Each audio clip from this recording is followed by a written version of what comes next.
Terus berjuang, jangan berhenti untuk wujudkan semua mimpi-mimpi, karena sebuah perjalanan ini.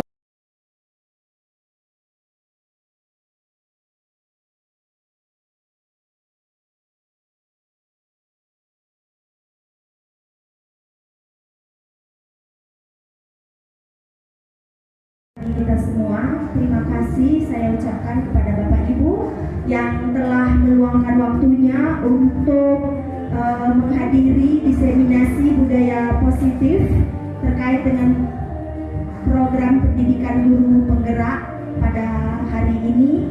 Meskipun ada banyak kesibukan, namun di sini kita mengatur waktu sebentar untuk bisa nanti memahami konsep dari budaya positif dan juga bagaimana penerapannya. Pertama-tama di sini kita juga mengucapkan puji dan syukur kehadirat Tuhan Yang Maha Esa, karena berkat rahmat-Nya kita bisa hadir di lantai 2 ini untuk bisa mengikuti acara ini. Yang saya hormati Bapak Kepala SMK Negeri 1 Brastagi, Bapak Sastria Ginting SPD, Bapak dan Ibu guru yang hari ini sudah hadir di sini.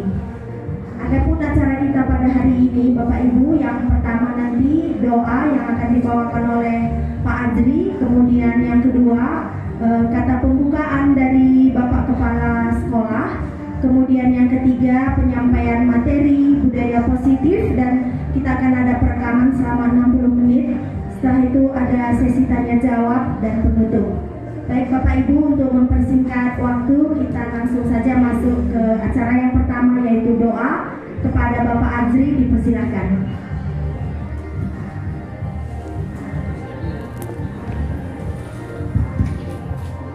Baik Bapak Ibu sekalian, untuk mengambil pertanyaan hari ini, marilah kita berdoa menurut agama kita masing-masing. Namun ini sesuai dengan Islam.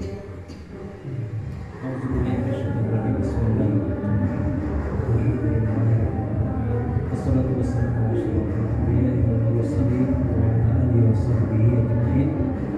Allahumma shalli wa sallim wa barik ala sayyidina Muhammad fil awwalin wal akhirin. Shalli wa sallim wa barik ala sayyidina Muhammad fil nabiyyin wal mursalin.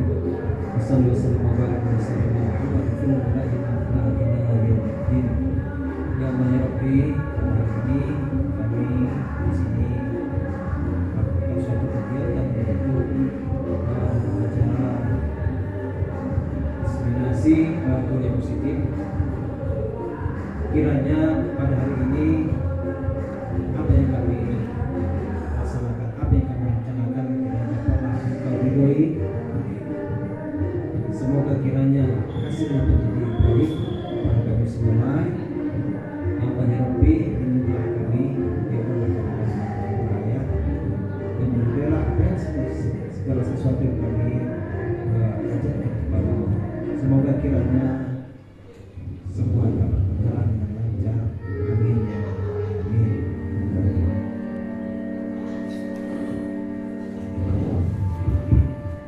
Terima kasih kepada Bapak Azri. Selanjutnya kata pembukaan dari Bapak Kepala SMK Negeri 1 Brastagi. Kepada Bapak dipersilakan. Oke, baik, terima kasih buat Ibu Jenny Barus sebagai CPG sekolah kita, juga sama-sama kita hormati semua ada di sini, teman-teman semua dari guru, juga ada dari TU dan PK. Terima kasih mengucapkan kepada kita semua karena sudah bisa berhadir di kegiatan disimulasi ini. Jadi Bapak Ibu, seharusnya kita ini maunya semua mendengar ini begitu. Jadi nanti dalam kesempatan rapat satu kali nanti Bu bisa disampaikan juga materi ini supaya kita semua paham satu visi tentang apa budaya positif yang ada di sekolah kita, supaya kita betul-betul nyaman berada di sekolah kita. Terima kasih kepada Ibu Jenny yang sudah mengikuti CPG ini. Saya sangat apresiasi sekali karena semakin banyak guru kita ini calon guru penggerak atau sebagai guru penggerak, tentunya perubahan ke arah yang lebih baik pasti terjadi di sekolah kita. Jadi saya selaku kepala sekolah sangat mendukung sekali Bu semua kegiatan-kegiatan yang dilakukan untuk peningkatan daripada kualitas daripada guru untuk CPG ini. Jadi saya juga berharap kepada semua teman-teman kalau seandainya ada kesempatan silakan ikuti karena ini sangat penting menurut saya. Tidak ada ini yang negatif, semuanya positif ya, demi kebaikan kita pribadi dan juga kebaikan anak didik kita dan sekolah kita. Sekali lagi terima kasih, mari kita ikuti bersama. Bapak Ibu, 1 jam ini kita anggaplah sebagai kita belajar ya. Ya, saya berpikir begini, belajar itu tidak perlu kepada siapa saja, tapi untuk semua kita bisa belajar. Nabi Sulaiman itu ke semut pun dia belajar Pak Haji. Ke semut pun dia belajar bagaimana gotong royongnya, kerjasamanya. Jadi kita tidak melihat siapa yang mengajarkan, kita lihat positif yang diberikan bagi kita. Jadi Ibu izin ini buat mengguru kita, tapi kita sama-sama belajar, berbagi praktik baik. Ini yang paling penting. Saya juga belajar dari setiap sudut, dari Bapak Ibu semua saya belajar untuk kebaikan kita bersama. Jadi sekali lagi terima kasih, kita akan ikuti kegiatan ini dengan baik. Mudah-mudahan nanti Ibu ini lulus dan bisa mempengaruhi kita semua untuk kebaikan kita bersama-sama. Ini yang saya sampaikan. Terima kasih sekali Bu. Jujur, maju-maju. Selamat pagi. Mengulang sekali lagi bahwa di sini tidak ada niatan untuk menggurui, tetapi kesempatan ini menjadi wadah bagi saya untuk berlatih, kemudian juga untuk berbagi hal-hal baik apa, hal-hal positif apa yang sudah saya dapatkan melalui modul-modul yang dipelajari di LMS, di PPGP atau pendidikan program guru penggerak. Baik Bapak Ibu, di sini saya sebagai CGP atau calon guru penggerak angkatan 10 Kabupaten Karo, dan angkatan 11 itu juga akan segera dimulai pendidikannya, dan ada juga 1 orang dari sekolah kita yang sudah lulus, dan semoga nanti di angkatan berikutnya Bapak Ibu juga bisa memanfaatkan kesempatan ini. Baik Bapak Ibu, kita mulai. Pertama Bapak Ibu, kita perhatikan slide. Di sini kita akan senyum selama 30 detik ya. Kita senyum selama 30 detik. Lihat teman kita di samping kita. Ya, pas sekali ya. Saling memandang, kemudian senyum selama 30 detik. Iya. Iya, baik. Terima kasih Bapak Ibu sudah senyum semua. Semoga senyum ini bisa menambahkan motivasi kita dan memberikan kesehatan serta kebahagiaan bagi kita semua. Baik Bapak Ibu, sebelum kita mulai untuk melihat bagaimana konsep dari budaya positif, pertama kita buat dulu kesepakatan forum diseminasi kita. Di sini sudah ada 2 contoh. Yang pertama, menghargai siapapun. Kemudian yang kedua, menjadi pendengar yang baik. Boleh kita tambahkan, Bapak Ibu? Boleh diberikan masukannya? Apalagi kesepakatan yang mau kita tambahkan? Jangan ketika seseorang bicara.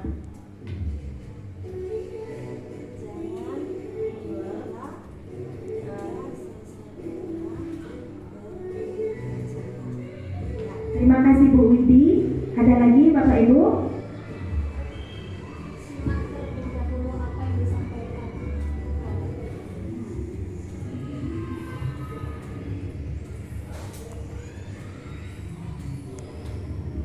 Terima kasih Ibu. Selanjutnya Kasih kode kita ingin menyampaikan pendapat atau anak-anak.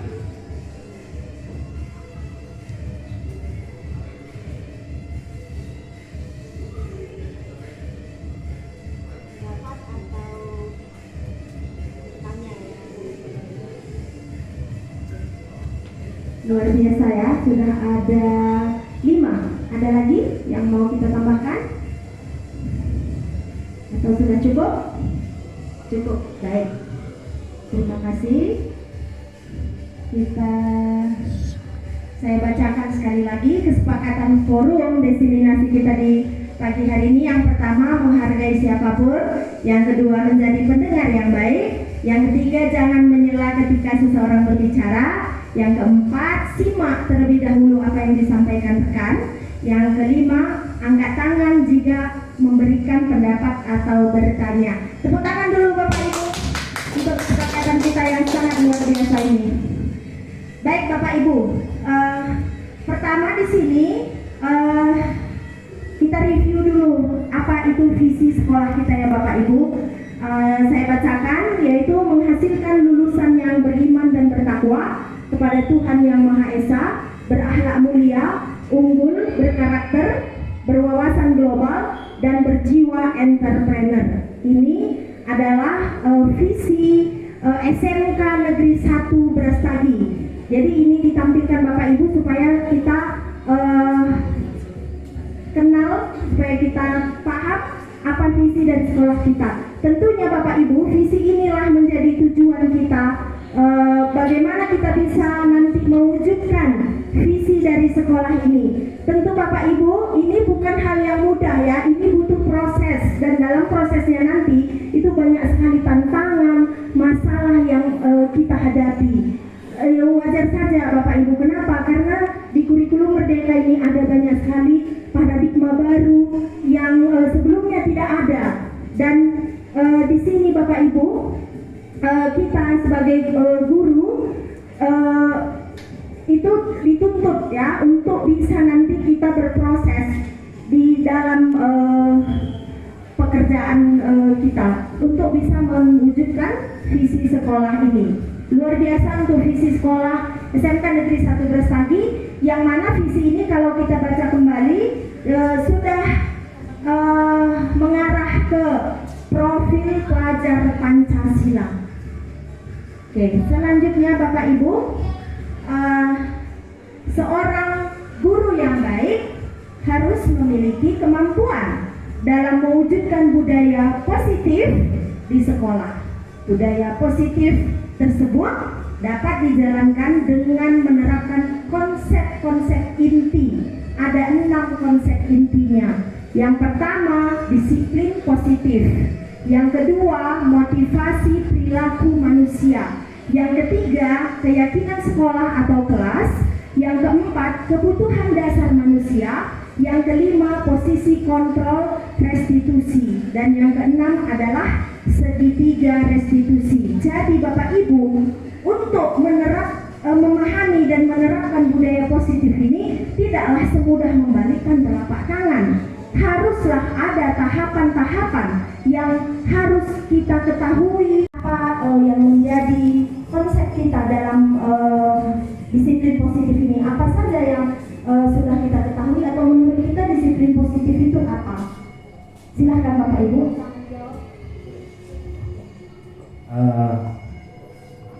Saya terima kasih masukannya. Kalau benar atau salah ya, tadi tidak perlu benar atau salah, penting ya.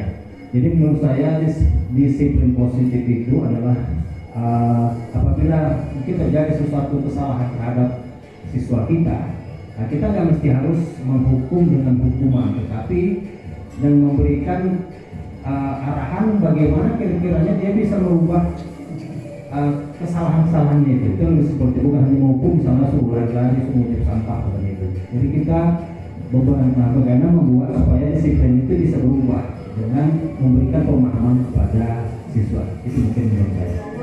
Terima kasih.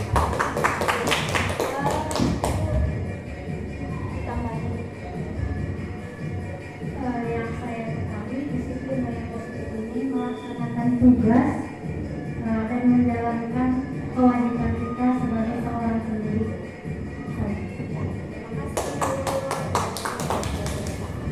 Ya, benar sekali Bapak Ibu. Nah, sekarang kita lihat apa itu disiplin positif. Nah, ini dia Bapak Ibu. Disiplin positif merupakan suatu cara penerapan disiplin yang mengajarkan anak bertanggung jawab dan menumbuhkan kesadaran diri berdasarkan nilai-nilai kebajikan.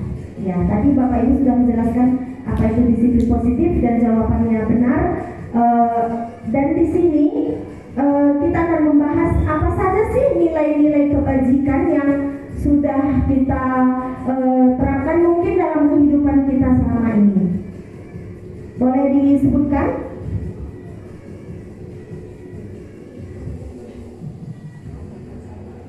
Ya, nilai-nilai kebajikan apa saja yang sudah ada pada diri kita ataupun sudah kita ketahui sebelumnya. Ada banyak sekali nilai-nilai kebajikan ini yang sudah ada pada diri kita ya Bapak Ibu. Contoh, saya berikan contoh ya, nilai-nilai kebajikan. Salah satunya saling menghargai. Ya, ada yang lain bisa ditambahkan?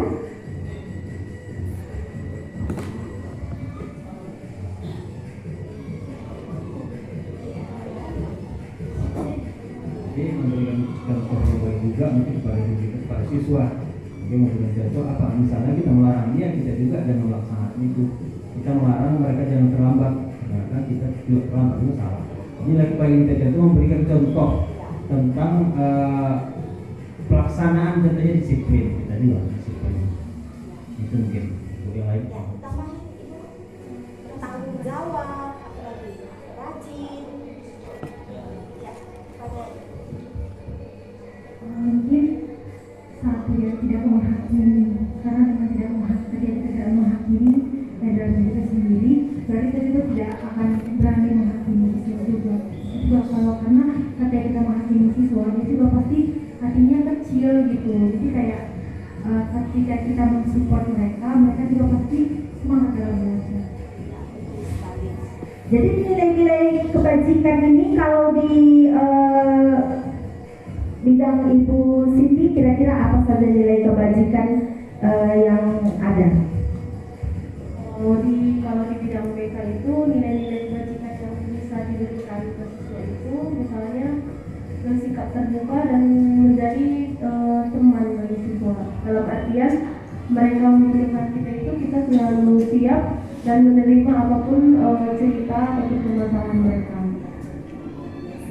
Baik, jadi nilai-nilai kebajikan ini ada banyak sekali ya Bapak Ibu, seperti rajin, bertanggung jawab, saling menghormati, kemudian juga saling menyapa, kemudian juga apalagi ya, banyak sekali ya Bapak Ibu nilai-nilai kebajikan yang ada di dalam diri kita dan juga sudah mungkin kita terapkan.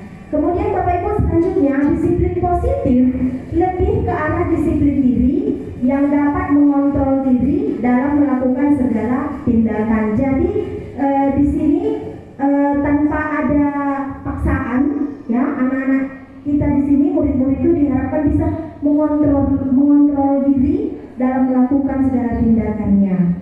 Kemudian disiplin positif itu juga dapat membuat murid memahami dan menyadari berdasarkan motivasi internal, bukan akibat paksaan, pujian, ataupun hukuman. Jadi motivasi internal ini adalah motivasi yang datangnya dari diri mereka, bukan karena diiming-imingi hadiah ataupun karena takut nanti kalau mereka tidak melakukannya maka mendapatkan hukuman.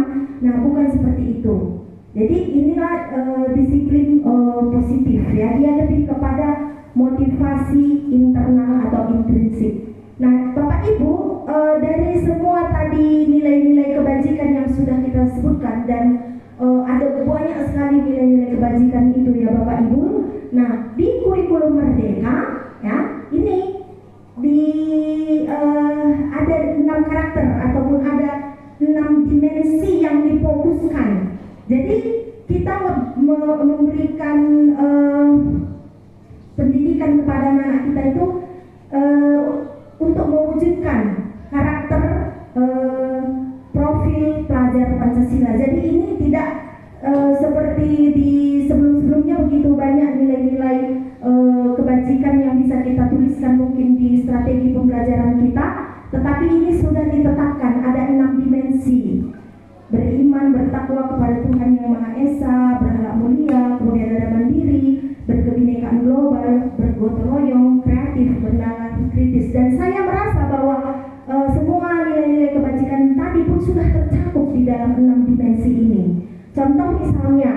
siswa yang bekerja sama di dalam membersihkan area sekolah misalnya itu sudah masuk ke dalam bergotong royong. Diskusi ya, siswa yang mengerjakan pekerjaan ataupun tugas-tugas di kelas misalnya mereka berdiskusi itu juga sudah masuk ke dimensi bergotong royong. Nah, Bapak Ibu, selanjutnya kita masuk ke motivasi perilaku manusia. Ada 3 di sini Bapak Ibu. Ya, mengapa kita melakukan sesuatu itu? Ada 3 motivasi perilaku kita. Yang pertama, untuk menghindari ketidaknyamanan atau hukuman. Yang kedua, untuk mendapatkan imbalan atau penghargaan dari orang lain. Yang ketiga, untuk menjadi orang yang mereka inginkan dan menghargai diri sendiri dengan nilai-nilai yang mereka percaya. Jadi contoh kecil Bapak Ibu, ketika kita bekerja setiap hari sesuai dengan jadwal yang sudah ditentukan, kita berangkat ke sekolah, coba di dalam hati dijawab, kita itu motivasi kita yang mana Bapak Ibu? Apakah karena kita takut ditegur oleh Bapak Kepala Sekolah? Apakah karena kita mau dipuji oleh Bapak Kepala Sekolah? Atau itu memang sudah menjadi satu hal yang kita yakini dengan nilai-nilai yang kebijaksanaan yang ada pada diri kita, yang lebih kepada kita menghargai diri kita, begitu, kesadaran kita. Nah, jadi saya melihat kita semua yang ada di ruangan ini yang poin ketiga, karena kita memang sadar diri, kemudian kita ingin menerapkan nilai-nilai yang sudah kita yakini. Jadi bukan karena takut nanti ditegur, bukan karena juga takut atau mungkin kita haus akan pujian, tidak seperti itu. Inilah 3 perilaku manusia. Selanjutnya Bapak Ibu, kita akan masuk ke keyakinan sekolah atau keyakinan kelas. Tadi Pak Adri sudah menjelaskan juga bagaimana itu disiplin tidak serta-merta dengan memberikan hukuman. Jadi betul sekali Bapak Ibu, kalau hukuman itu biasanya dia bersifat mendadak, tiba-tiba, dan sering sekali tergantung dari emosi kita ya, dan tergantung juga dari mood kita. Nah, sehingga sering sekali kita memberikan hukuman kepada anak-anak pun belum tepat sasaran. Seperti tadi sudah juga Pak Azri juga contohnya keliling lapangan, padahal nanti dia terlambat. Apa sih kaitannya terlambat dengan lari keliling lapangan? Tidak ada. Jadi itu merupakan hukuman. Nah, ada baiknya Bapak Ibu kita membentuk terlebih dahulu keyakinan. Di sini ada 2 keyakinan Bapak Ibu, keyakinan sekolah perhotelan 1. Di sini kita sebagai guru itu berperan dalam mewujudkan terbentuknya keyakinan sekolah atau kelas dengan adanya kesepakatan antara guru dan murid. Jadi ada kesepakatannya. Nah, apa beda keyakinan dengan peraturan? Mungkin Bu Cindy bisa memberi penjelasannya sebagai guru BP. Apakah beda keyakinan dengan peraturan? Peraturan yang sudah ada selama ini bagaimana? Mungkin bisa juga Bu Cindy menjelaskannya dengan pengalamannya selama ini. Silahkan Bu Cindy. Terima kasih. Kalau keyakinan peraturan itu kan termasuk tata tertib ya, Pak. Itu sudah mencakup dengan seluruh peraturan di sekolah ini, misalnya tidak menghina guru, bersikap sopan santun, tidak terlambat dan sebagainya. Kalau keyakinan itu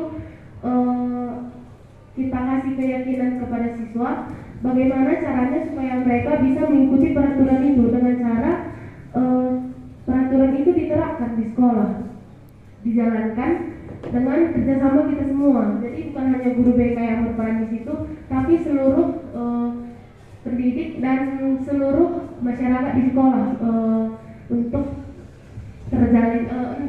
terjalinnya peraturan itu dengan baik. Nggak cuma guru BK ataupun wali kelas, jadi seluruh guru berperan di situ, Pak. Terima kasih banyak Ibu Cindy, jawabannya sangat luar biasa. Jadi benar, peraturan itu merupakan tata tertib yang berlaku atau yang diberlakukan di sekolah. Beda peraturan dengan keyakinan Bapak Ibu. Peraturan ini kita buat sepihak. hanya pihak sekolah yang membuat. Siswa terkadang tidak tahu apa peraturan itu. Terkadang kami wali kelas juga menempelkan peraturan itu di kelas, tetapi tidak kita bahas. Nah, jadi di sini sering sekali peraturan ini yang membuat murid-murid kita itu menjadi merasa tidak nyaman, merasa seperti berat menjalankannya. Nah, kalau keyakinan ini dia ada prosesnya. Nah, dari peraturan-peraturan tadi kan Bu Cindy, ya, kita melanjut kepada kesepakatan. Setelah ada peraturan, dibuat kesepakatan. Di kesepakatan ini nanti kita menggunakan kalimat-kalimat positif. Jadi tidak ada kata jangan, biar diubahkan nanti semuanya ke murid-murid kita. Keyakinan apa? Hadir tepat waktu di sekolah, berarti keyakinan yaitu disiplin, begitu ya. Jadi ada tahapannya. Dari peraturan kita mengubah menjadi kalimat positif pada kesepakatan kelas, kemudian kita menciptakan keyakinan sekolah atau kelas, dan di sini kita membuat kesepakatan bersama peserta didik kita. Seperti kami di kelas ini 11 PH1, di sini kita sudah membuat kesepakatan di kelas. Selanjutnya, keyakinan sekolah atau kelas berupa pernyataan-pernyataan universal yang mudah diingat dan dipahami dan harus diterapkan di lingkungan sekolah. Dia pernyataan universal dan tidak usah terlalu banyak supaya bisa diingat oleh murid. Contohnya ini ada maaf gambarnya kecil, ini kesepakatan kelas di 11 PH1. Kemudian ini keyakinan. Ini sticky notes ini, di sini mereka curah pendapat apa-apa saja yang mereka inginkan diterapkan di kelas. Kemudian mereka menempel sticky notes-nya, kemudian kita menuliskannya di karton. Ini contoh keyakinan kelas. Jadi dia per poin seperti ini ya Bapak Ibu. Oke, selanjutnya kita akan ice breaking sejenak karena semua mukanya sudah serius. Jadi ice breakingnya di sini sederhana, boleh dalam hati atau boleh ditulis. 1, 2, 3, 4. Kita ada 8 orang, berarti dari mulai Bapak Kepala, Pak Azri, Ibu Saida sama Ibu Widi menuliskan jika saya, dilengkapi kalimatnya ya, bebas. Jika saya, dilengkapi. Kemudian Ibu SNK, Ibu Ayu, Ibu Bina sama Ibu Cindy menuliskan maka saya akan. Jika saya, maka saya. Ya, maka saya akan. Ini aku udah apa Pak? Enggak, sudah mau bilang makan kue dulu. Oh, nggak usah Pak, nggak usah Pak. Tenang aja, tenang. Ya, boleh. Ketemu Pak Azri. Pak Azri, jangan ini ya. Jangan harus sudah ada dulu Iya, udah ada. kalimatnya. Tapi jangan diganti ya, nggak nyambung juga nggak apa-apa. Ya. Nggak nyambung nggak apa-apa. Jangan Iya. nanti diikuti apa kata Pak Azri disambungkan ya. Oke, Pak Azri dengan Ibu SNK. Iya. Ya, silakan. Jika saya, iya, jika saya, ngantuk. Ibu SNK. Maka saya akan membantu banyak orang. Ngantuk berseduanya orang keren. Oke, lanjut Ibu. Tunggu, Ibu sama Bina. Jika saya makan siang, Maka saya akan tanya. Ya ini nyambung ya. Oke, selanjutnya Ibu Meye. sama apa di sini? Jika saya sedikit menang, saya akan. Maka saya akan healing. Nyambung ya. Oke, sekarang Ayu. Bu Ayu. Jika saya belajar, maka saya akan. Makan bakso. Saya dari tadi pikirannya makan bakso. Ya baik, terima kasih Bapak Ibu untuk ice breakingnya yang singkat. Dan langsung saja ya Bapak Ibu, kita masuk ke materi berikutnya. Semoga ice breaking yang tadi bisa sedikit merelaksasi kita. Baik, kebutuhan dasar manusia. Yang pertama, bertahan hidup. Yang kedua, kasih sayang dan rasa diterima. Yang ketiga, penguasaan. Yang keempat, kebebasan. Dan yang terakhir adalah kesenangan. Mari kita lihat poin-poinnya supaya kita bisa memahaminya. Ini tadi ada 5 kebutuhan dasarnya. Kemudian kita masuk ke studi kasus untuk bisa nanti kita melihat apa sih kebutuhan dasar dari seorang murid bernama Tommy. Baik, Bapak Ibu, saya bacakan studi kasusnya.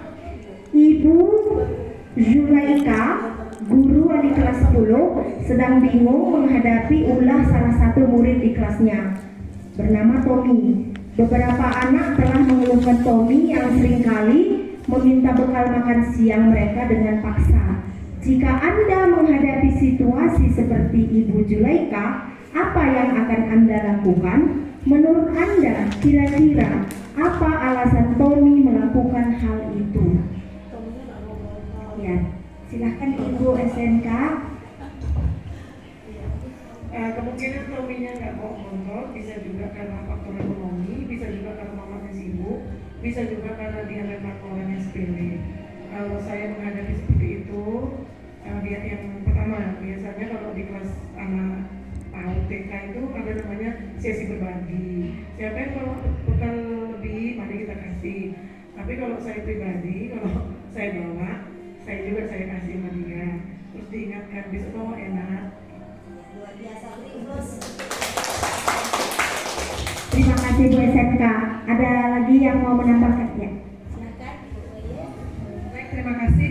Seandainya saya masuk di kelas yang seperti ini, begitu ya, mungkin motifnya si Tommy ini mengganggu si ya temannya itu mungkin salah satu faktor adalah terkadang ada anak-anak itu yang suka jahil dengan temannya, begitu ya. Dia suka temannya itu nangis, anaknya cewek yang diganggu, gitu. Nah sebenarnya di foto itu kan dua-dua bawa bekal, gitu ya. Cuman motifnya mungkin dia suka saja mencandil temannya, begitu. Jadi kalau saya jadi gurunya, saya akan panggil si Tommy, kira-kira apa motifnya. Terus saya akan beritahu ke dia apa sih konsekuensi dari apa yang dilakukannya itu, efeknya ke temannya. Itu dari saya. Terima kasih. Luar biasa sekali. Terima kasih Bu Weye. Ada lagi Bapak Ibu? Ya, silakan Pak El. Kalau menurut saya, ini si Tommy ini, dia ini ingin menguasai teman-temannya.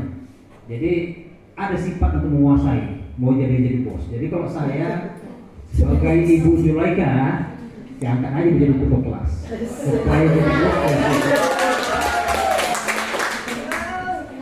Jawaban dari Bapak Ibu sungguh luar biasa ya. Ada lagi kah yang mau menambahkan? Kalau anak autis beda lagi ya penanganan. Iya, itu yang berkebutuhan khusus. Ada autis juga gitu dia. Ya. Oke, baik. Sekarang kita lihat. Kita akan menganalisis. Boleh. Silakan Ibu. Oh enggak ini masih utuh jangan. Enggak apa-apa. Apa ini yang oh ya. Kita maksudnya mau saya kasih nama mau saya kasih nama Linda. Bagus ya. Soalnya guru senior udah datang jadi kan kita semuanya. Jangan lama kan sini lah. Bahaya nanti sama dengan itu biasa. Ya, silakan deh masuk ke sini.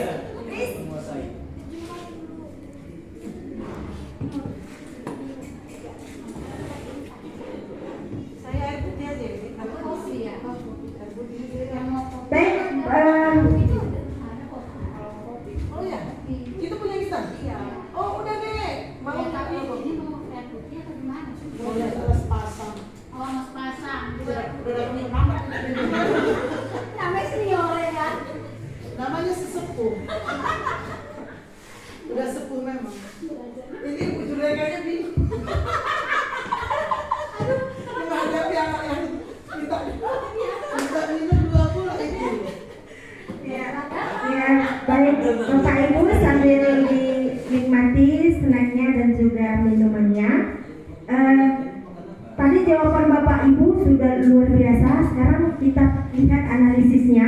Temannya melaporkan tindakannya itu pada gurunya dan gurunya memberitahu orang tuanya sehingga orang tuanya jadi memperhatikan dia. Maka kebutuhan dasar yang sedang dipenuhi Tommy adalah kebutuhan akan kasih sayang dan rasa diterima. Ini juga tadi sudah dijelaskan oleh Ibu WY ya. Lanjut.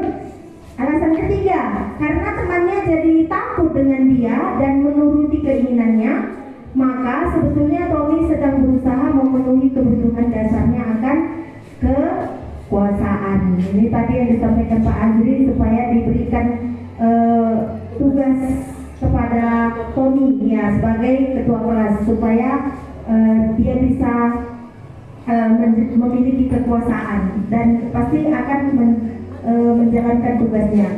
Yang keempat, karena dia merasa bosan dengan bekal makanan yang dibawakan ibunya dari rumah, karena ibunya selalu membawakan bekal yang sama. Oleh karena itu, dia ingin mencoba makanan teman-temannya yang beraneka ragam. Maka Tommy sedang berusaha memenuhi kebutuhannya akan kebebasan. Jadi dia mau bebas karena dia merasa bekalnya bosan dan dia mengambil bekal dari teman-temannya. Dan yang alasan kelima yaitu karena iseng saja dan dia menikmati ekspresi wajah teman-temannya yang kesal.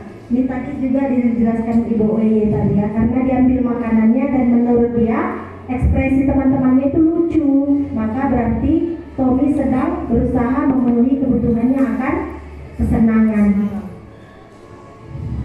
Jadi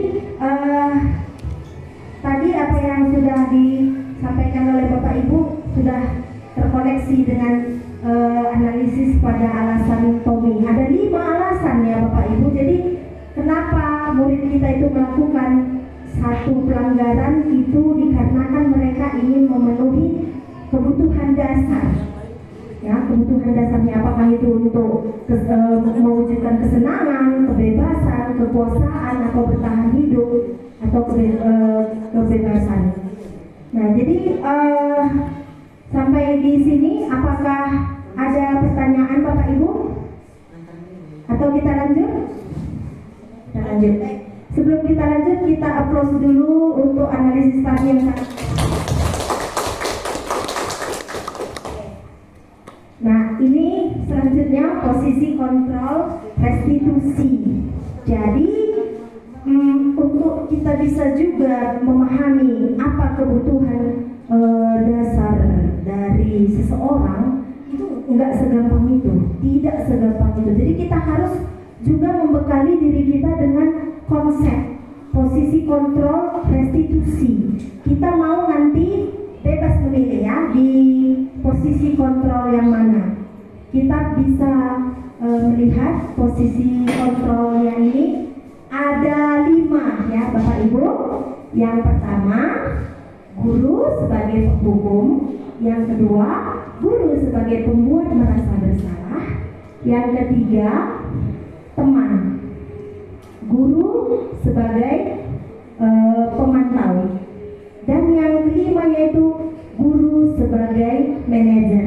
Nah, di dalam hati boleh kita jawab, selama ini kita berada di posisi kontrol yang mana?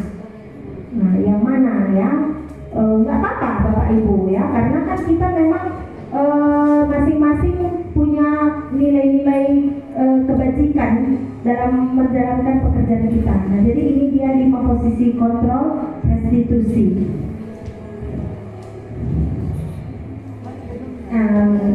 Ini Bapak Ibu boleh dibaca ya, ada motivasi ya, guru berbuat, guru berkata, hasil kaitan dengan dunia berkualitas, murid berkata, dampak pada murid. Nah, kemudian selanjutnya ada identitas gagal, ini atau kontrol dari luar. Nah, menghindari hukuman. Biasanya murid kita yang kontrolnya itu masih dari kita atau masih dari luar diri murid itu, maka mereka akan menghindari hukuman ya Bapak Ibu. Di sini kita sebagai guru ada di posisi penghukum. Apa yang kita lakukan ketika murid kita itu melakukan kesalahan atau kegagalan? Kalau di posisi menghukum, kita itu akan berkata dengan menghardik, menunjuk-nunjuk, menyakiti, dan menyindir.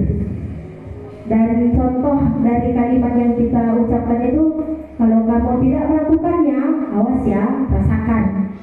Hasilnya Bapak Ibu, tanpa kita sadari, kita menciptakan murid-murid yang memberontak, menyalahkan orang lain, dan berbohong.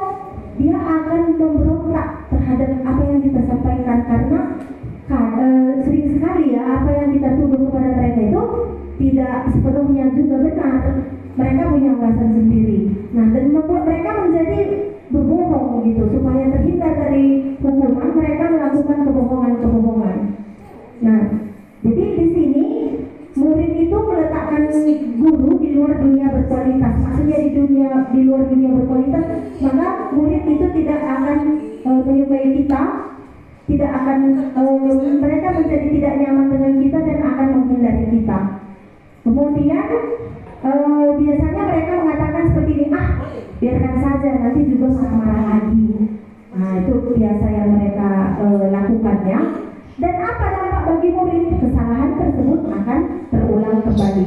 Nah, kalau membuat rasa bersalah, ini kita sering melakukan ceramah dan mengatakan, seharusnya kamu itu tiba di sekolah tepat waktu. Ibu kecewa sekali melihat kamu begini.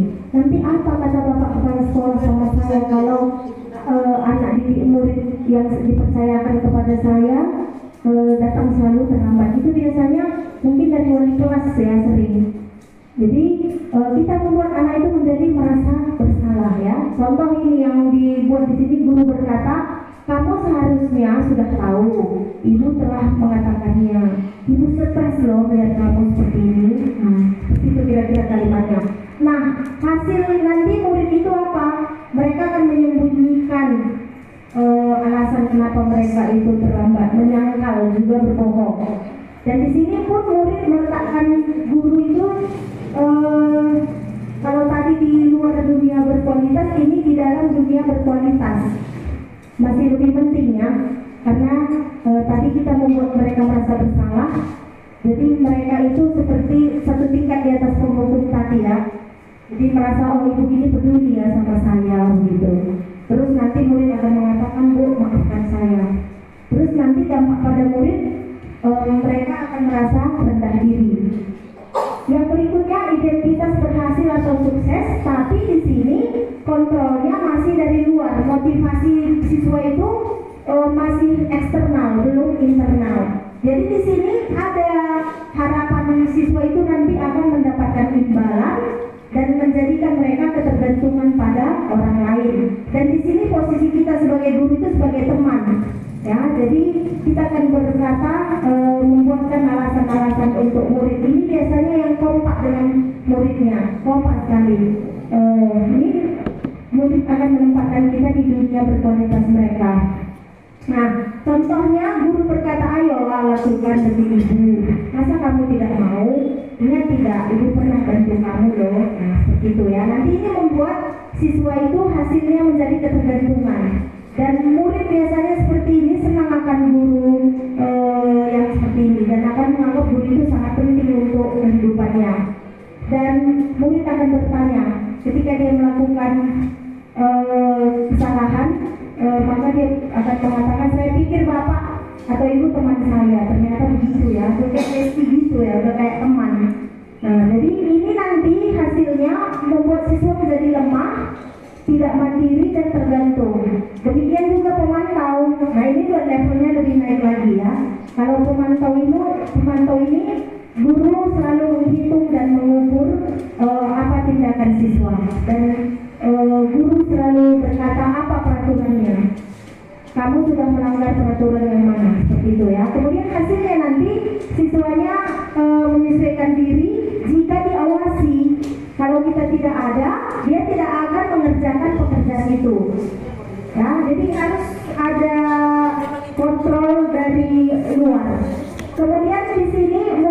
dan guru peraturan dan hukum di dunia berkualitas. Dan biasanya di sini murid mengharapkan imbalan ya Bapak Ibu. Berapa banyak bintang yang akan saya peroleh, berapa halaman yang harus saya tulis, nah seperti itu. Kemudian ini nanti dampaknya Bapak Ibu.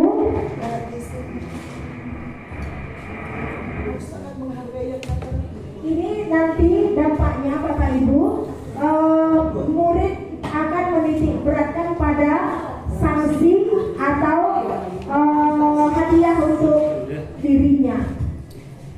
Kemudian ada yang posisi terakhir yaitu identitas berhasil atau sukses, kontrol diri sudah dari eksternal, dan di sini posisi kontrolnya itu adalah manajer ya Bapak Ibu. Dan di sini ketika siswa melakukan satu kesalahan ataupun kegagalan, maka seorang guru itu akan mengajukan pertanyaan-pertanyaan. Biasanya yang diajukan itu pertanyaan-pertanyaan bermakna atau pertanyaan-pertanyaan terbuka.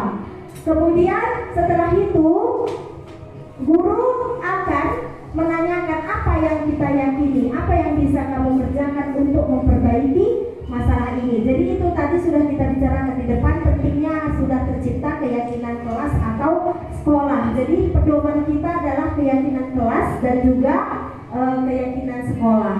Kemudian hasilnya ini menguatkan pribadi karena yang kita gunakan di sini kalimat-kalimat positif.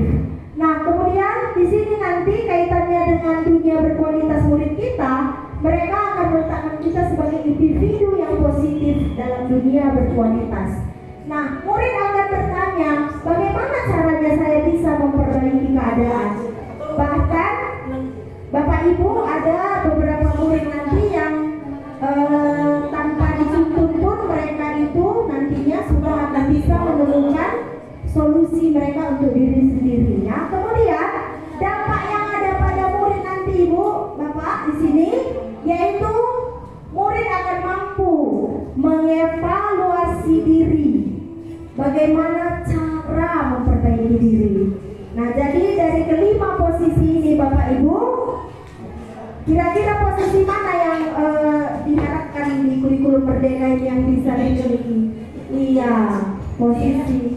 Iya, benar sekali Bapak Ibu. Saya berharap Bapak jadi jika Iya. Kalau Bapak udah jadi jika mau baik itu udah. Iya, betul. Jadi Limpahannya kemana terus? dari kelima posisi kontrol tadi ya sebaiknya seorang guru menggunakan posisi kontrolnya itu sebagai manajer ya, tetapi tidak segampang itu juga Bapak Ibu. Bagaimana ini? Sulit ya. Ibu Cindy langsung bilang sulit madam. Ya benar. Ya sulit sekali Bapak Ibu ya. Maka karena sulitnya ini Ibu Cindy, kita diberikan lagi langkah-langkah yang harus kita lakukan. Bagaimana nanti supaya kita bisa menerapkan restitusi ya, sebagai kita itu adalah di posisi control manager ya. Nah, jadi ini sebagai manajer, guru dapat berbuat sesuatu bersama murid, mempersilahkan murid bertanggung jawab dan mendukung murid agar dapat menemukan solusi bagi dirinya sendiri. Jadi terkadang Bapak Ibu, solusi yang kita berikan belum tentu tepat. Iya, itu dia. Begitulah uniknya manusia ini ya, belum tentu tepat. Maka di sini kita memberikan kepada siswa kita sepenuhnya untuk bagaimana dia bisa bertanggung jawab dalam menemukan solusi. Nah, kemudian selain itu posisi manajer juga mengacu pada restitusi yang dapat menjadikan murid sebagai manajer bagi dirinya sendiri. Jadi dia yang memanage dirinya sendiri sehingga dapat tercipta identitas positif pada diri murid. Kemudian di sini kita ditawarkan untuk menangani siswa atau murid kita yang bermasalah atau yang melanggar peraturan, kita disuguhkan dengan segitiga restitusi. Ya. Nah, ini dia Bapak Ibu, ada tahap tahapannya. Ada 3 tahapannya. Yang pertama menstabilkan identitas. Yang kedua validasi tindakan yang salah. Yang ketiga menanyakan keyakinan. Nah, kita lihat Ibu, Bapak di sini apa yang dimaksud dengan menstabilkan identitas. Nah, ini dia. Menstabilkan identitas dilakukan berdasarkan prinsip bahwa membuat kesalahan adalah bagian dari proses pembelajaran yang nantinya akan menggeser identitas gagal ke arah identitas sukses. Jadi kita stabilkan dulu identitasnya, jangan langsung kita judge sana itu, misalnya dengan kalimat kalau kamu seperti ini, kamu tidak akan berhasil di masa depan. Jangan seperti itu. Tapi kita stabilkan identitasnya dengan prinsip bahwa membuat kesalahan adalah bagian dari proses pembelajaran. Nah, ini dia beberapa poin tambahannya Bapak Ibu, bahwa berbuat salah itu hal yang manusiawi, tidak ada manusia yang sempurna. Kita pasti bisa menyelesaikan permasalahan ini. Bapak Ibu tidak tertarik untuk mencari tahu siapa yang benar, siapa yang salah. Bapak Ibu lebih tertarik untuk menyelesaikan masalah. Kalau kamu menyalahkan dirimu sendiri terus-menerus, apakah kamu bersikap baik pada dirimu sendiri? Nah, ini dia beberapa kalimat yang bisa digunakan untuk menstabilkan identitas dari murid. Kemudian validasi tindakan yang salah. Nah, setelah kita stabilkan identitasnya, masuk ke validasi tindakan yang salah. Bukan berarti kita mengabaikan kesalahannya, tetapi kita melakukan validasi berdasarkan prinsip bahwa setiap perilaku berupaya memenuhi suatu kebutuhan, sehingga guru akan bergeser dari pemikiran stimulus respon menjadi proaktif, serta akan lebih mengenali dan mengakui kebutuhan murid atau anak. Ini dia Bapak Ibu, ya, validasi tindakan yang salah karena kita berpihak kepada peserta didik, sehingga peserta didik kita akan terpenuhi kebutuhannya apa. Kemudian untuk memvalidasi tindakan yang salah ini ada beberapa poinnya di sini. Kalimat-kalimatnya, contoh, kamu pasti punya alasan mengapa melakukannya. Apa yang penting bagi kamu? Atau kamu boleh tetap berusaha menjaga sikap itu, tapi tambahkan sikap yang lain, yang baru ya. Atau maukah kamu belajar cara lain untuk mendapat yang kamu butuhkan tanpa harus memukul misalnya. Jadi itu tadi Bapak Ibu, anak-anak ini juga kan memiliki nilai-nilai kebajikan dalam dirinya. Jadi itu tidak bisa kita ubah serta-merta, tetapi bisa kita tuntun ke arah yang lebih baik. Bisa ditambahkan nilai-nilai kebajikan yang lainnya. Nah, kemudian setelah itu terjadi kita menanyakan keyakinan. Nah, ini tadi yang sudah kita buat keyakinan sekolah dan juga keyakinan kelas. Maka dengan memberi pertanyaan bermakna kepada murid atau anak untuk memunculkan motivasi secara intrinsik sehingga mampu mengaitkan keyakinannya dengan tindakan yang salah. Jadi kita kaitkan Bapak Ibu, apa keyakinan sekolah atau kelas tadi yang sudah kita buat bersama kesepakatan tadi, kita kaitkan ke situ. Misalnya tadi ini kemarin kasusnya ini yang difoto ini sudah kita lakukan perekaman. Ini kasusnya Jeremy melakukan pembulian di kelas, dan pembulian itu tidak terjadi hanya sekali 2 kali, tetapi hampir setiap hari, dan teman-temannya itu sudah banyak yang mengeluh dan melaporkan kepada saya. Sehingga saya stabilkan dulu identitasnya Jeremy dengan tetap kita itu menggunakan kalimat-kalimat positif ya Bapak Ibu, karena di usia mereka yang sekarang ini mereka tidak sadar bahwa apa yang dilakukannya itu bisa menyakiti teman-temannya di kelas. Nah, kemudian setelah itu saya gali apa alasan Jeremy melakukan pembulian di kelas. Ternyata Jeremy mencari kebutuhan dasarnya itu yaitu kesenangan. Dia senang melihat teman-temannya emosi melihat dia, seru-seruan aja madam katanya. Jadi dia hanya usil, ya, merasa terhibur dia. Ada teman Jeremy juga di sini. Hukuman eksklusi dan eksekusi. Gitu ya. Mungkin kesalahannya mungkin kesalahan berbeda. Jadi Jeremy Iya, tapi saya tidak melihat Jeremy ada di sini ya Bapak Ibu. Jadi kemarin kita sudah melakukan pertemuan ini dan setelah kemarin saya tahu alasan Jeremy apa, saya menanyakan kembali keyakinan kelas yang sudah kami ciptakan di kelas secara bersama. Jeremy juga yang waktu itu paling pertama bilang jangan ada pembulian di kelas madam katanya. Tapi begitulah ya Bapak Ibu, karena usia anak kita ini memang masih sangat muda, mereka suka memenuhi kebutuhan dasar tadi. Karena kan begini Bapak Ibu, Jeremy ini sepulang sekolah dia ini anaknya sangat bertanggung jawab kepada diri sendiri Bapak Ibu. Dia sudah bekerja, jadi dia ini menjaga kedai kopi Bapak Ibu. Jadi kan penat sekali ya menjaga kedai kopi itu sepulang sekolah sampai malam jam 7. Nah jadi di kelas dia mencari kesenangan dan juga kekuasaan itu kemarin identifikasi saya bersama Jeremy. Tetapi puji Tuhan di sini Bapak itu Jeremy keyakinan kelas mana yang itu melakukan restitusi dan dia tidak Untuk menyuruh mereka yang aku kan ada sementara sebenarnya itu kan juga ramahnya bagus. Sampai saya bilang, nah mestinya kita lebih bersih. Karena kita bisa menggunakan kaca yang ini lebih bersih. Tapi di kelas-kelas protein kacanya tuh lebih buruk dibanding kaca anak-anak gitu. Api-api itu kita datang terlambat tuh, nanti kami lagi bersih gitu orang kelas yang bilang saya gitu. Benar gitu.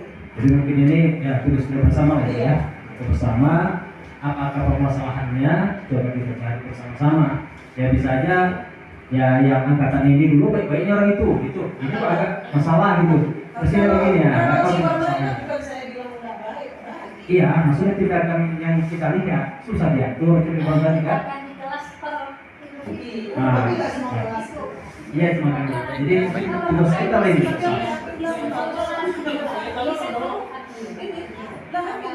Saya pikir kita ya sesama guru pun harus saling ini ya, curhat, tukar pendapat, bagaimana cara mengatasi solusi yang terbaik. Ini tugas saya. Baik Pak AR, terima kasih untuk responnya. Ada yang mau nambahi? Ibu mana duluan ini? Ibu Cynthia atau Ibu Indah? Ibu Indah dulu ya.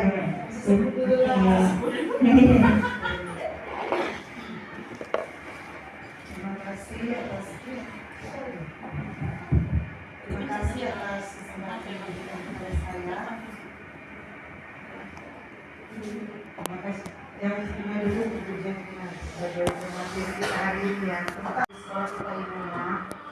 Memang sebenarnya secara keseluruhan tidak Pak, tapi saya lihat di tahun ini di kelas PH ya Pak, kelas 10 ini malah saya sepati kali memang ya di kelas 10 sekarang Pak. Di perhotelan itu rapi, bagus. Kebetulan saya masuk di kelas 10 PH 3 ya, yang bergabung dengan tekstil. Jadi padat siswa saya kan Pak. Memang kalau laki-lakinya ya rapi, bagus, pintar gitu kan. Malahan banyak yang ini malah hafal yang juz 30 kalau di perhotelan Pak. Tapi jujur di kelas 11 sekarang itu memang agak parah Pak ini. Seperti di kelas si PIM itu ya, si yang berapa itu? Si Rehan itu memang itu baik kan, tapi kalau belajar kan kurang gitu. Ya, PH4 PH2 dan PH3 dan PH4 itu agak kurang memang. Memang santunnya bagus, tapi kurang bersih lokalnya itu betul Pak. Tapi di kelas 10 enggak. Di kelas 10 yang sekarang bagus. Nah, saya malah di APH 10 APHP 2 saya lihat itu yang anak laki-lakinya baik, anak perempuannya gagal Pak. Lalu kampungnya susah membuli kawan perempuannya. Malah laki dari situ berapa ya? Laki-laki dari itu baik semuanya. Yang saya masuk di APHP itu ada 3. Yang perempuannya sampahnya saya periksa, betul nih Pak, wajah saya Pak Nathan nih Pak, saya tiba-tiba bersihkan laci, kan kami juga minta Bu sekolah kita ini. Sekali keluar ini, penuh satu orangnya, penuh. Nah, di perhotelan kan saya bagian itu, tapi kelas 10 ya, nggak ada. Tapi dia punya HP itu, penuh Pak, saya bilang ke Pak Nathan, jorok, saya tanya, anaknya cantik, bodi sampai dijorok kali ternyata. Beberapa bulan di makanan di jalan, apa nggak jijik, ada ular tapi kayak gitu lah di sekolah kita yang dijorok sekarang. Jadi kalau di perhotelan ya, itu kelas 10 yang saya bagus, tapi kelas 11 saya sampaikan. Nah, tapi kalau di HP itu yang perempuannya Pak, mulutnya lantang, suka membeli kawannya, malah kolang lah kawan-kawannya. Saya nggak tahu yang mana orangnya, kan gitu biar kita tahu bersama-sama. Kalau ibu nggak masuk ya di HP ya? Nggak masuk. Kalau saya kan ada itu, ya kan? Nah, tapi kalau yang paling jorok itu ya nakal lah, sepuluh kakak Topnya, itu. ya kan. Itu tapi dibilangin bersih, cuma dia Ya, disandung. kurang perhatian juga saya rasa itu Pak. Guru-gurunya kan nggak banyak itu. Tapi kalau baiknya nggak gitu apa kali ada di sini nggak. Terima kasih Bu Linda Tepos untuk ini. Dilanjutkan oleh Ibu Siti. Ini hanya satu penambahan mungkin kalau untuk anak perhotelan ini salah satu faktornya sebagai salah satu alumni perhotelan juga ya Madam. Mungkin salah satu faktor anak perhotelan ini dipandang sedikit juga tidak kurang berhati-hati itu penyeleksian mereka pun mereka itu nggak tes. Jadi mereka mungkin terlalu menyepelekan jurusan mereka sehingga setelah masuk ke perhotelan mereka itu nggak paham nilai-nilai anak perhotelan yang sebenarnya itu seperti apa tuh. Mereka nggak paham grooming dan mereka paham kritik. Mungkin dari guru perhotelan itu sudah menjelaskan bagaimana pentingnya grooming dan kritik, apalagi kritik ya udah. Karena dulu waktu saya sekolah itu yang selalu digunakan oleh madam dan asli dan guru-guru perhotelan yang lain gitu.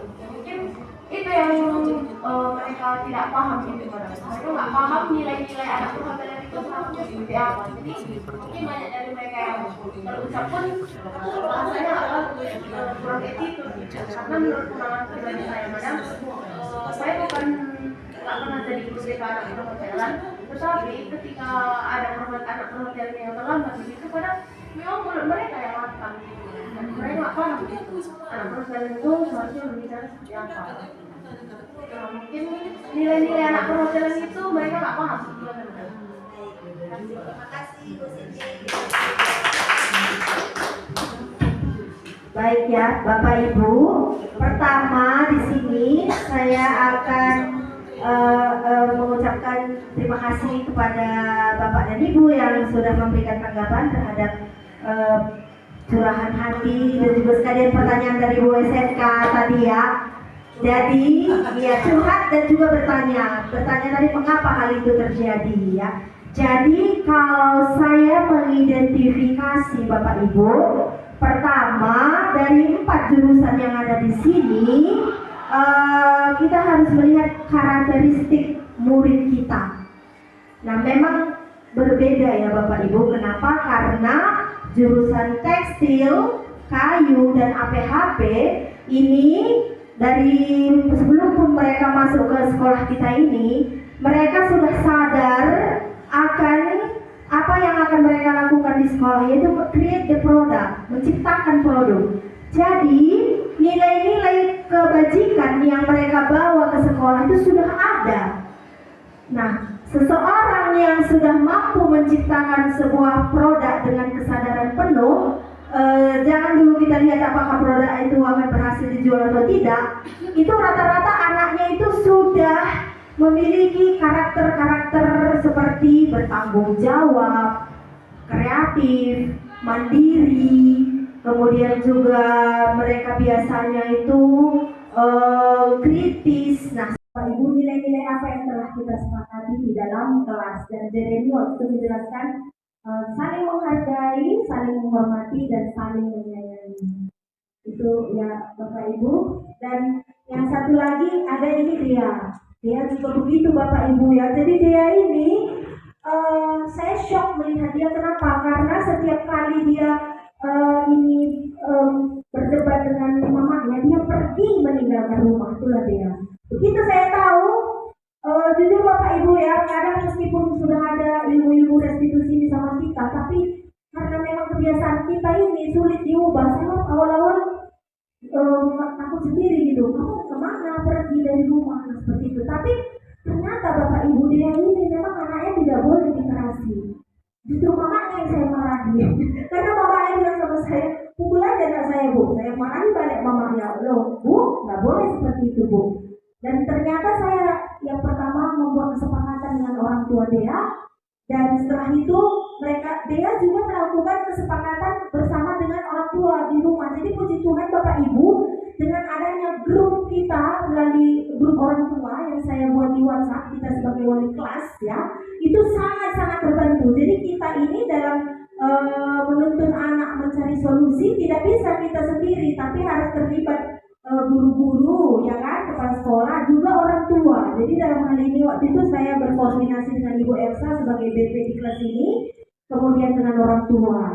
Baru setelah itu setelah kita kemarin itu melakukan restitusi, dan dia tidak pernah lagi pergi meninggalkan rumah. Dia ini sangat luar biasa dia ini ya Bapak Ibu, karena dia ini kenapa melarikan diri dari rumah, dia ingin memenuhi kebutuhan dasarnya akan pengakuan dia sebagai anak di rumah. Jangan dibeda-bedakan dengan adiknya, jangan adiknya salah dia yang dimarahi.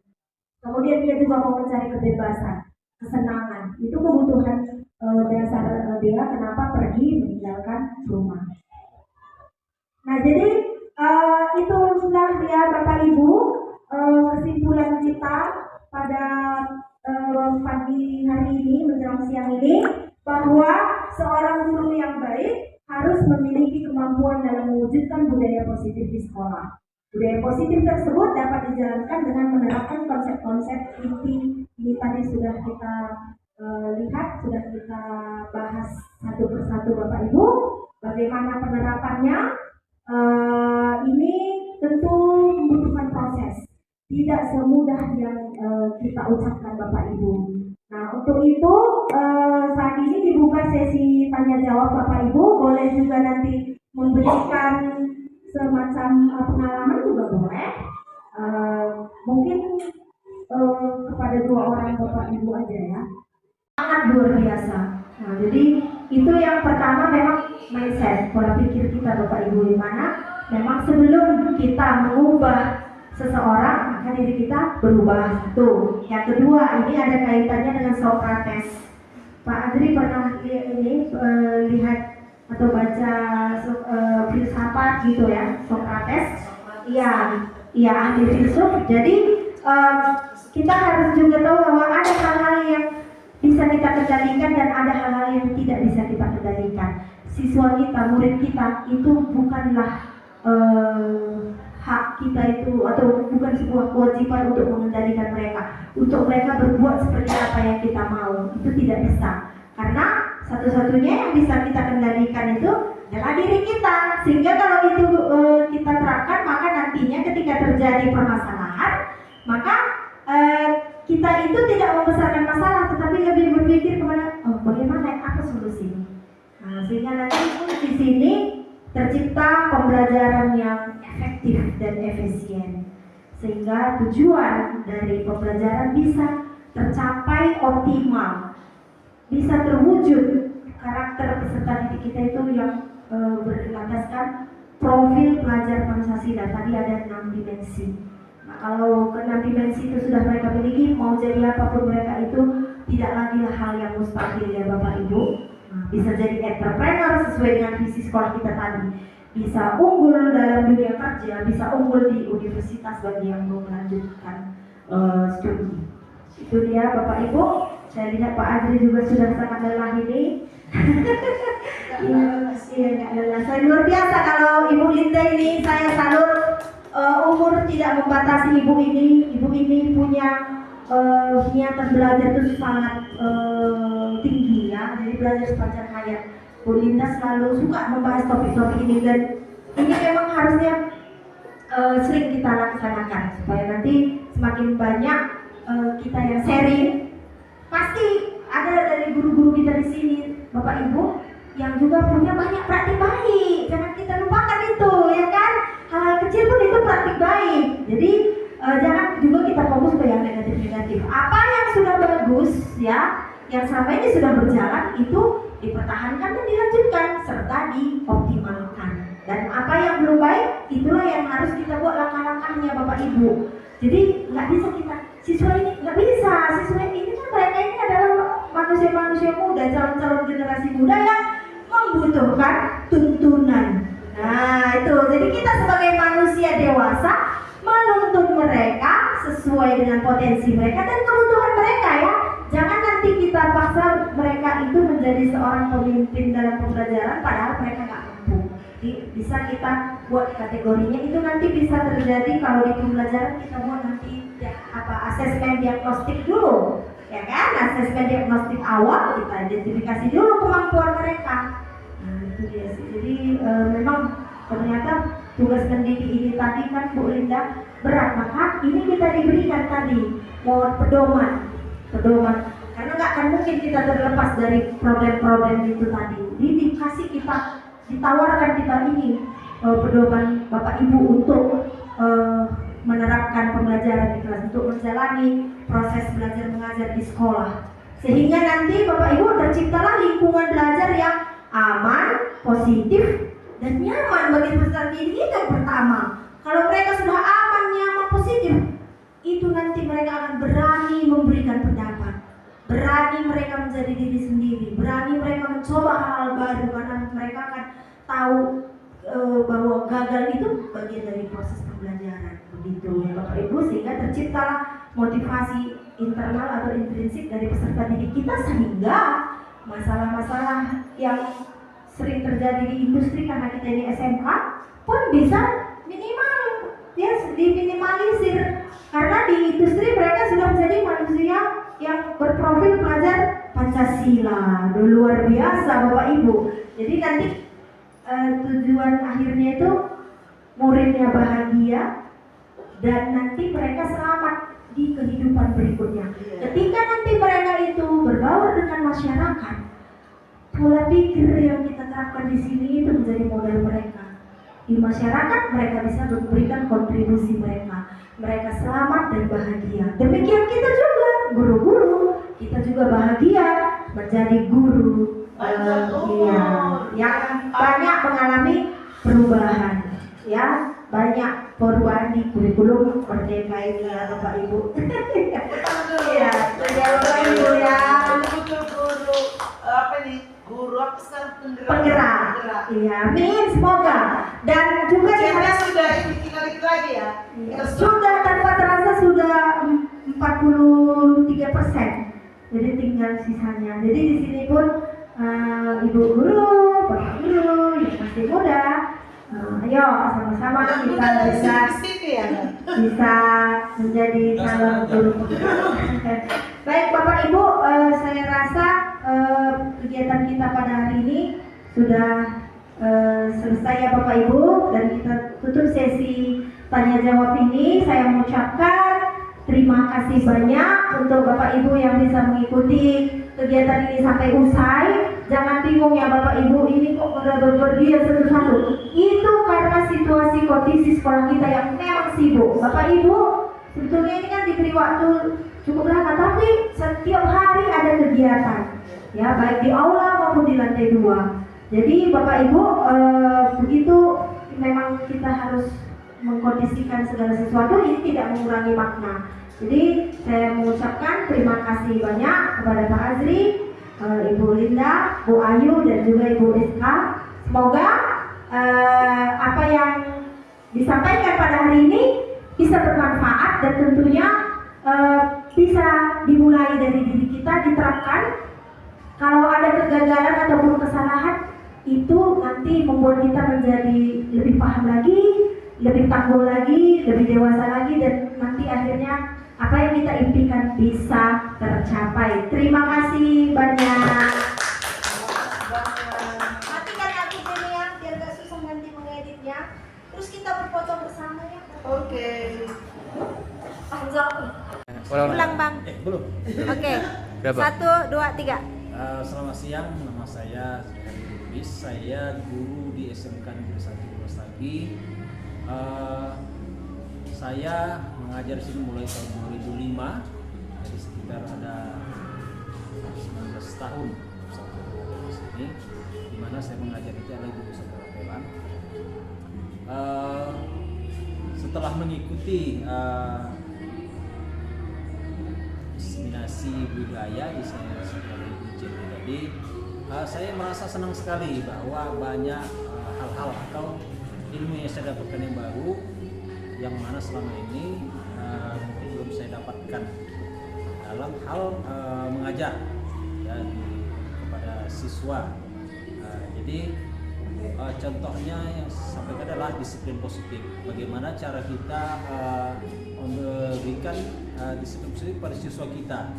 Contohnya selama ini kita apabila ada siswa yang melakukan kesalahan, kita hanya melakukan memberikan hukuman kepadanya. Namun setelah saya mengikuti acara ini, ternyata tidak hanya memberikan hukuman sebenarnya, yaitu adalah memberikan motivasi kepada siswa bagaimana mereka bisa mengubah diri mereka, tidak melakukan kesalahan lagi untuk berikutnya. Jadi saya sangat terima kasih sekali atas acara ini terselenggara dengan baik, dan saya mungkin akan melaksanakan mempraktekkannya di kelas nantinya. Semoga siswa-siswa itu bisa dapat sesuai dengan apa yang kita harapkan. Mungkin ini saja bisa saya sampaikan. Terima kasih. Saya waktu membuli kawan-kawan semua itu sangatlah terlihat keren bagi saya. Mungkin bagi kawan-kawan bisa menyakiti hati kawan-kawan. Begitu juga guru wali saya yang selalu datang waktu saya ada masalah dan menengahi perbuatan apa yang setelah saya lakukan pada kawan-kawan semua yang ada di kelas. Ya tentu perasaan saya makin bahagia dan makin tenang, makin damai dan makin maju sikap saya ke depan gitu. Itu berkat wali kelas saya itu Madam CB yang selalu mendampingi saya waktu saya ada masalah. Saya rasa gitu aja perasaan yang bisa sampaikan. Terima kasih. Dadah.